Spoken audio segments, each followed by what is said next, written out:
Над 50% од вработените во општина Штип се жени.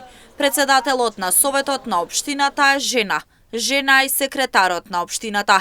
Од 76 вработени жени, 5 се на раководни функции, вели секретарот Вишна Шорова Ангелова. Со ова се покажува дека жените се рамноправни во областа на вработувањето, конкретно во локалната самоуправа во Штип.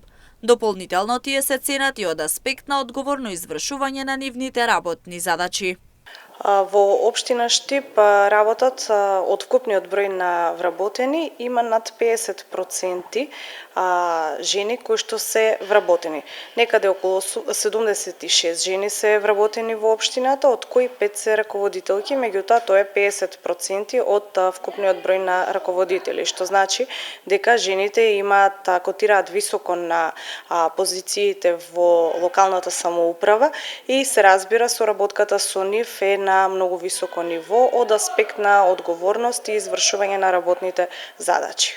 Слична ситуација со висок процент вработени жени во јавната администрација има и во дел од останатите општини во истокот. Во општина Карбинци од 14 вработени во локалната самоуправа, дури 9 се жени или високи 64%. Жени има и во советот на општината, па од вкупно 9 советници 3 се жени. Речиси идентичен број на вработени мажи и жени има во општина Делчево. Од вкупно 46 вработени, 22 се жени, а само 2 повеќе, односно 24 се мажи. Од 15 советници 10 се мажи, а 5 жени. Ваквата ситуација на терен сведочи за правата кои ги добиваат жените во општеството каде живеат, како и можноста да работат на позиции идентично како и мажите.